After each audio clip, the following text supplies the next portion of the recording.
नमस्कार, मैं हूं पूजा। बिहार न्यूज में आपका स्वागत है। आज है 18 दिसंबर, दिन बुधवार। खबरों की ओर बढ़ने से पहले एक नजर आज की सुर्खियों पर। गृह विभाग ने अधिकारियों को दिया संपत्ति का ब्यौरा देने का निर्देश। 15 फरवरी तक रिपोर्ट जमा करना होगा अनिवार्य। 31 मार्च 2026 तक पदाधिकारियों की संपत्ति होगी सार्वजनिक। बिहार में पंचायत स्कूलों को सीआरसी में किया जाएगा शामिल। शिक्षा व्यवस्था को बनाया जाएगा सुदृढ़। मासिक बैठकों का होगा आयोजन। बिहार में जीविका दीदियों को लखपति बनाने की योजना पर काम शुरू। 60,000 रुपए या अधिक वार्षिक आय वालों का होगा सर्वे। आय को 1 लाख रुपए तक बढ़ाना है योजना का उद्देश्य। बिहार में अब घर बैठे पूरी करें राशन कार्ड आवेदन की प्रक्रिया। पोर्टल के जरिए करना होगा रजिस्ट्रेशन। एसएमएस के माध्यम से हर स्टेप की मिलेगी जानकारी। अब रेल यात्रा से 10 घंटे पहले रिजर्वेशन चार्ट होगा तैयार। यात्रा की योजना बनाने में होगी आसानी। पहले सिर्फ 4 घंटे का मिलता था समय। बिहार पंचायत चुनाव 2026 में महिला आरक्षण सीटों पर दिखेगा प्रभाव। आरक्षण रोस्टर में होगा बदलाव। फेशियल रिकॉग्निशन से होंगे चुनाव। जाने आईपीएल 2026 में बिहार के खिलाड़ियों को किसने खरीदा और किसने किया रिटेन।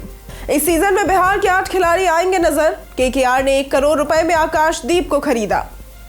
चलिए आप बढ़ते हैं अब तक की 25 बड़ी खबरों की ओर विस्तार से। दिल्ली डीएसएसबी ने एमटीएस के 714 रिक्त पदों पर निकाली भर्ती। सरकारी नौकरी की तलाश कर रहे युवाओं के लिए बड़ी खुशखबरी है। दिल्ली अधीनस्थ सेवा चयन बोर्ड ने मल्टीटास्किंग स्टाफ के 714 रिक्त पदों पर भर्ती निकाली है। आवेदन प्रक्रिया 17 दिसंबर 2025 से शुरू हो चुकी है और 15 जनवरी 2026 तक चलेगी। 10वीं पास युवा जिनकी उम्र 18 से 27 साल है वे आवेदन कर सकते हैं। पदों का वर्गीकरण कुछ इस प्रकार है। अनरिजर्व के लिए 302 सीटें, ओबीसी के लिए 212, एससी के लिए 70, एसटी के लिए 53, ईडब्ल्यूएस के लिए 77।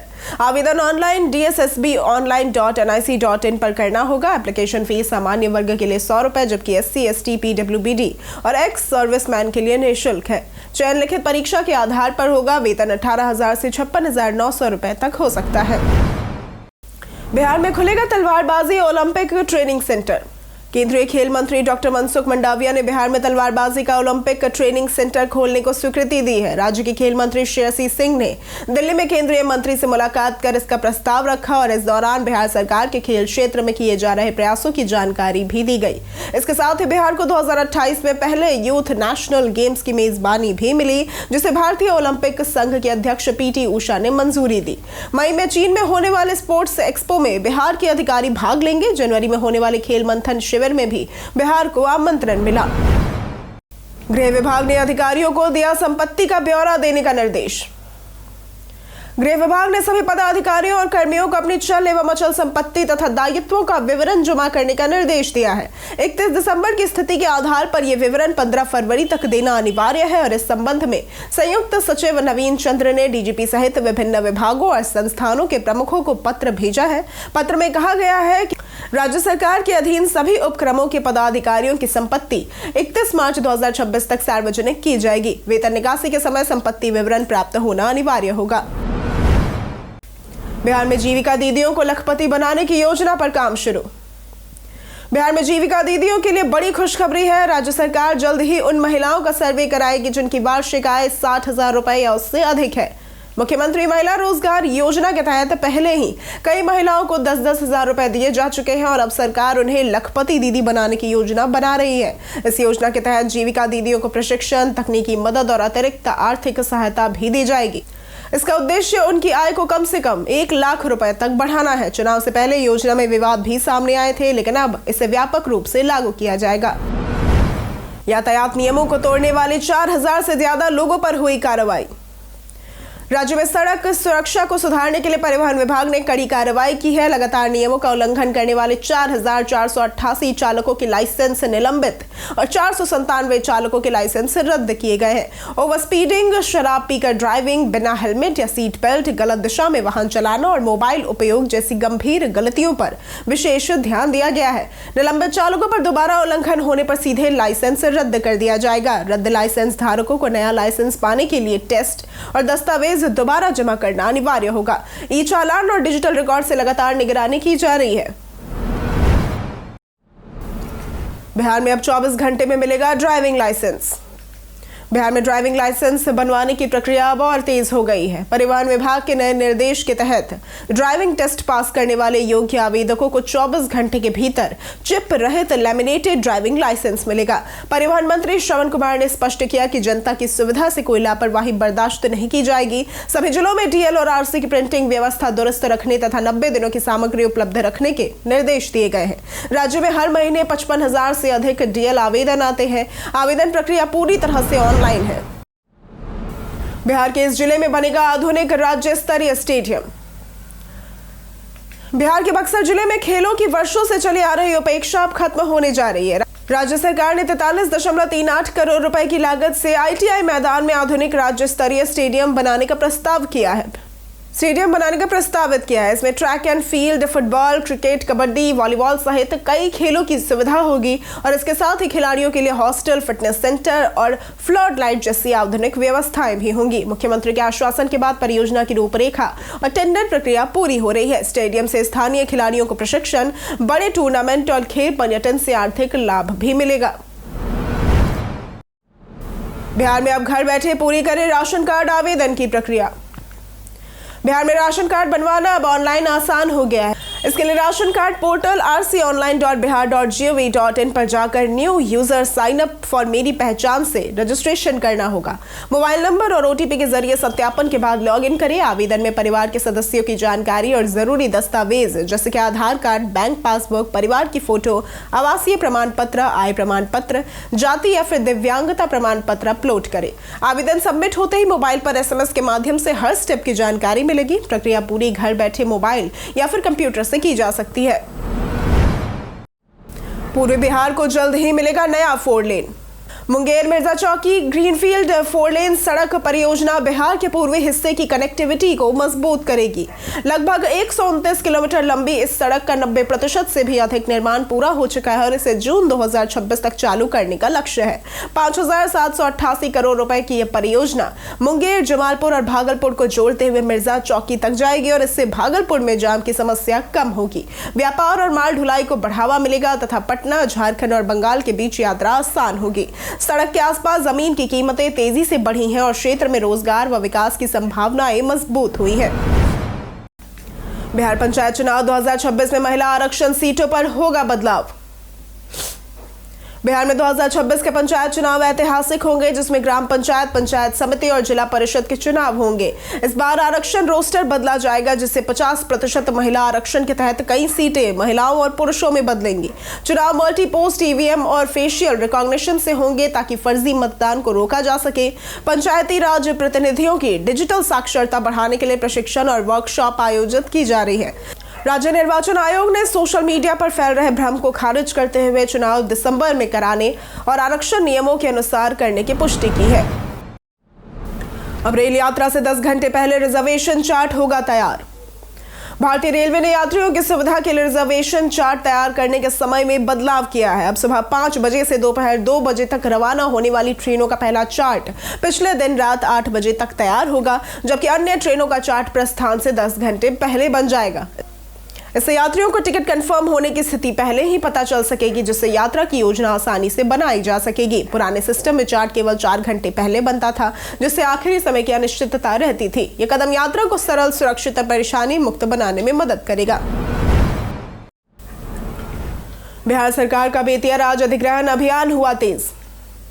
बिहार सरकार ने बेतिया राज की जमीन पर अपना अधिकार स्थापित करने की प्रक्रिया को तेज कर दिया है। रक्सौल क्षेत्र में 32,700 से अधिक लोग इस जमीन पर कब्जा किए हुए हैं। पूर्वी चंपारण प्रशासन ने आधिकारिक वेबसाइट पर कब्जाधारियों की सूची प्रकाशित कर खाता, खिसरा, रकबा और मोहल्ले का विवरण दिया है और वर्ष 2015 में भी नोटिस जारी हुआ था, लेकिन तब तक कोई ठोस कार्रवाई नहीं हुई। अब जमीन को सरकारी संपत्ति घोषित किया गया है और पहले विस्तृत सर्वे कराया गया। प्रशासन का कहना है कि आगे कार्रवाई कानूनी प्रक्रिया के तहत की जाएगी ताकि जमीन अतिक्रमण मुक्त हो सके। बिहार में IT स्टार्टअप्स के लिए सुनहरा अवसर। बिहार सरकार आईटी स्टार्टअप्स को बढ़ावा देने के लिए एक सुनहरा अवसर प्रदान कर रही है। राज्य में आईटी क्षेत्र में कार्यरत स्टार्टअप्स को रेंट फ्री इंक्यूबेशन स्पेस उपलब्ध कराया जा रहा है। इस सुविधा में आधुनिक इंफ्रास्ट्रक्चर, हाई स्पीड वाईफाई और सहयोगी कार्य वातावरण शामिल है, जिससे स्टार्टअप्स को तेजी से आगे बढ़ने में मदद मिलेगी। ये पहल नए उद्यमियों को लागत कम करने और नवाचार पर ध्यान केंद्रित करने का अवसर देती है। इच्छुक स्टार्टअप्स ऑनलाइन आवेदन कर सकते हैं। आवेदन की अंतिम तिथि 6 जनवरी 2026 निर्धारित की गई है। बिहार में पंचायत स्कूलों को सीआरसी में किया जाएगा शामिल। बिहार सरकार ने सभी पंचायत और नगर पंचायत के स्कूलों और आंगनबाड़ी केंद्रों को कॉम्प्लेक्स रिसोर्स सेंटर यानी कि सीआरसी में शामिल कर शिक्षा व्यवस्था सुदृढ़ करने का निर्णय लिया है। सीआरसी का उद्देश्य विद्यालयों के बीच शैक्षणिक सहयोग बढ़ाना, शिक्षकों का मार्गदर्शन करना और कक्षा में शिक्षा की गुणवत्ता सुधारना है। इसमें मासिक बैठकें आयोजित होंगी, जहां शिक्षक समस्याओं और उनके समाधान पर चर्चा करेंगे। समन्वयक शिक्षक विद्यालयों का निरीक्षण करेंगे और व्यवहारिक सुझाव देंगे। नवाचार में उत्कृष्टता प्रदर्शित करने वाले शिक्षकों को सम्मानित किया जाएगा और इस पहल से शिक्षक सशक्त होंगे और छात्रों को गुणवत्तापूर्ण शिक्षा मिलेगी। बिजली बिल बकाया वाले ठेकेदारों को आगामी टेंडरों में भाग लेना प्रतिबंधित। लोक स्वास्थ्य अभियंत्रण विभाग के मंत्री संजय सिंह ने विभागीय समीक्षा बैठक में कई अहम निर्णय लिए। उन्होंने कहा कि जिन ठेकेदारों पर बिजली बिल बकाया है, उन्हें आगामी टेंडर में भाग लेने की अनुमति नहीं होगी और उन्हें बकाया राशि चुकाने के लिए 1 महीने का समय दिया गया है। अधिकारियों की जवाबदेही तय की गई है। जो 1 महीने में वसूली या लंबित कार्य पूरा नहीं करेंगे, उनका वेतन रोका जाएगा। नवादा, बिहार शरीफ और सासाराम समेत सभी जिलों में अधूरे कार्यों को 1 महीने में पूरा करने के निर्देश दिए गए हैं। मुख्य अभियंता नियमित मॉनिटरिंग करेंगे और अनुपस्थित अधिकारियों के खिलाफ कार्रवाई होगी। अरवल में एएसआई रिश्वत लेते हुए गिरफ्तार। अरवल जिले में भ्रष्टाचार के खिलाफ निगरानी अन्वेषण ब्यूरो बिहार को बड़ी सफलता मिली है। बुधवार 17 दिसंबर 2025 को वंशी थाना मोड़ से 5,000 रुपए रिश्वत लेते हुए सहायक अवर निरीक्षक यानी कि एएसआई मोहम्मद मुस्तफा अली को रंगे हाथ गिरफ्तार किया गया।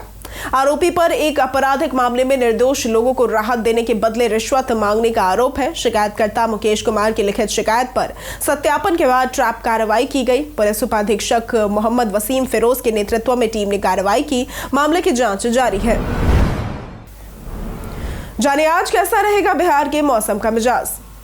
राज्य के विभिन्न हिस्सों में हल्के से मध्यम स्तर का कोहरा छाया रहेगा। पछुआ हवा के कारण मौसम शुष्क बना रहेगा और सुबह व शाम ठंड का असर महसूस होगा।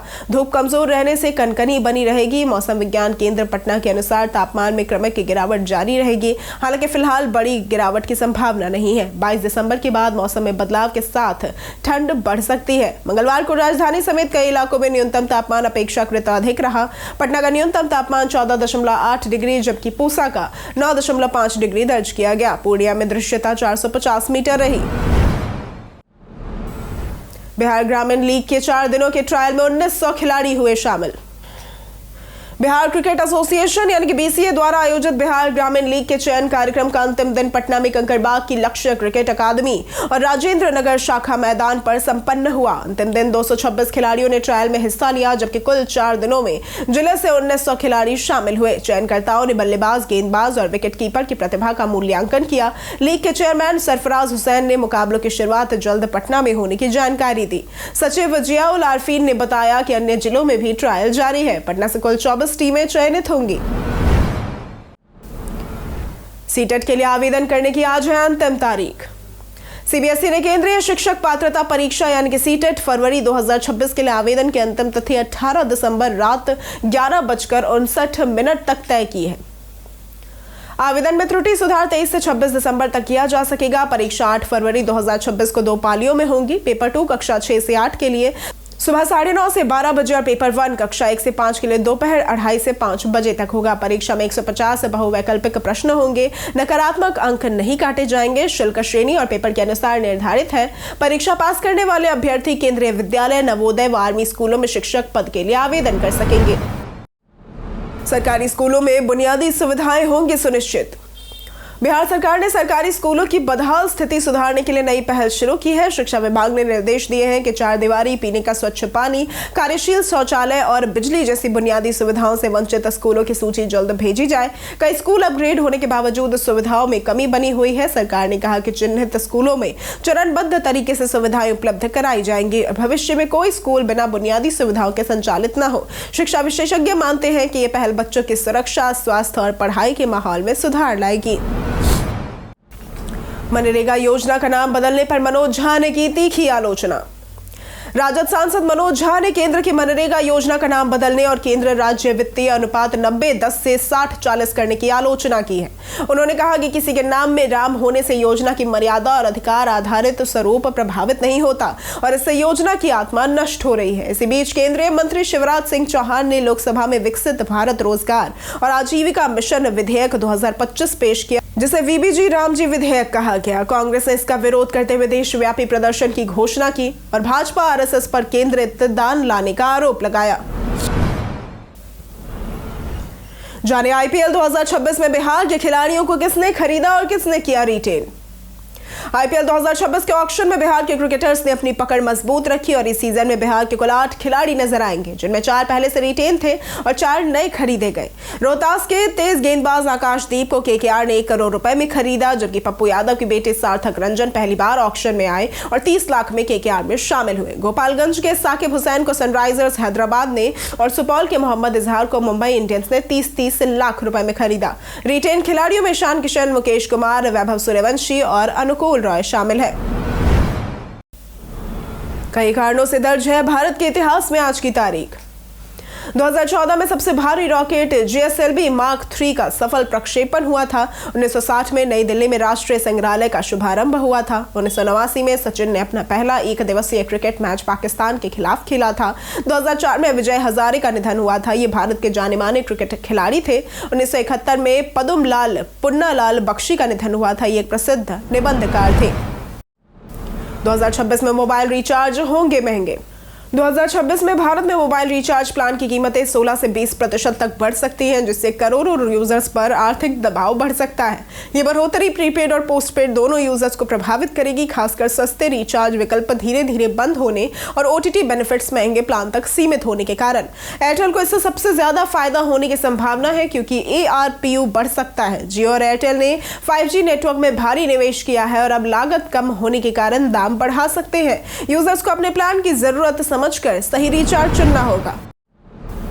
इग्नू में सभी कोर्सेज के ODL के लिए नामांकन प्रक्रिया शुरू। Indira Gandhi national open university यानी कि इग्नू ने जनवरी 2026 सत्र के लिए ओपन डिस्टेंस लर्निंग यानी कि ODL कोर्सेज में दाखिले की प्रक्रिया शुरू कर दी है। आवेदन की अंतिम तिथि 31 जनवरी 2026 है। इच्छुक उम्मीदवार ignuadmission.samarth.edu इन पर आवेदन कर सकते हैं। आवेदन के लिए UGC नियमों के अनुसार DEB ID बनाना अनिवार्य है। इग्नू में स्नातक, स्नातकोत्तर, डिप्लोमा और सर्टिफिकेट कोर्स उपलब्ध है। योग्यता कोर्स के अनुसार तय है। एडमिशन कंफर्म होने के बाद छात्र राष्ट्रीय छात्रवृत्ति पोर्टल पर छात्रवृत्ति के लिए भी आवेदन कर सकते हैं। हम प्रतिदिन आपसे 5 ऐसे जरूरी सवाल और उसके जवाब बताएंगे जो कि BPSC, बिहार पुलिस, दारोगा समेत SSC जैसे अन्य प्रतियोगी परीक्षाओं में काम आएंगे। सवाल इतिहास, बिहार स्पेशल, विज्ञान, करंट अफेयर्स और भूगोल से रहेंगे। पूछे गए 5 सवालों में आपने कितना सही उत्तर दिया ये हमें कमेंट करके जरूर बताएं। हमारा पहला सवाल है, जैन साहित्य का मूल सिद्धांत क्या है? A अनेकांतवाद, B अपरिग्रह, C निर्जरा या फिर D अहिंसा।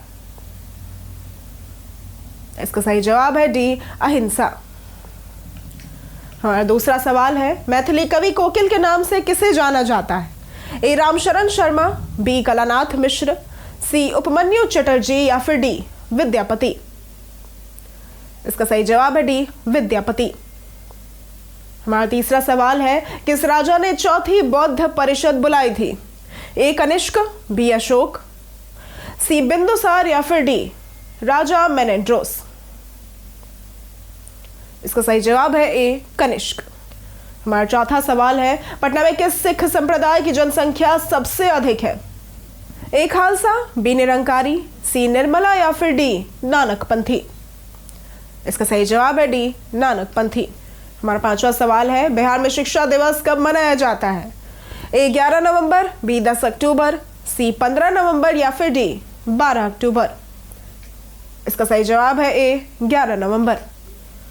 बीते दिन हमारे द्वारा पूछे गए सवाल का जवाब आप लोगों में से बहुत लोगों ने हमारे कमेंट सेक्शन में लिख कर दिया है। जिन्होंने हमारे द्वारा पूछे गए सवाल का जवाब दिया है उनके नाम है राम बाबू, प्रिंस कुमार, लक्ष्मी मेहता, अतीक खान, रंजन कुमार, पवन कुमार, रोशन कुमार, कुश कुमार यादव, पंकज राज, महेश दास, मुन्ना प्रसाद, राजकिशोर महतो, पंचानन सिंह, राम प्रकाश, ओम प्रकाश गुप्ता, विशाल यादव, सुजीत कुमार, अनवर करीम खान, विकास तिवारी, उमेश कनौजिया, मुरली पासवान, राम बाबू दास, चंपा देवी, रवि मोहन वर्मा, रोहित कुमार, पुरुषोत्तम कुमार और मुकेश सिंह। इसी के साथ बढ़ते हैं आज के सवाल की ओर। आज का सवाल है, आपके हिसाब से क्या बिहार में शराबबंदी ने फर्क डाला है? आप अपना जवाब हमें हमारे कमेंट सेक्शन में लिखकर जरूर बताएं। आज के लिए सिर्फ इतना ही। बिहार की तमाम खबरों के साथ बने रहने के लिए देखते रहें बिहारी न्यूज। और साथ ही अगर आप यूट्यूब चैनल पर देख रहे हैं तो चैनल को सब्सक्राइब करें और अगर आप फेसबुक पेज पर देख रहे हैं तो लाइक और फॉलो जरूर करें।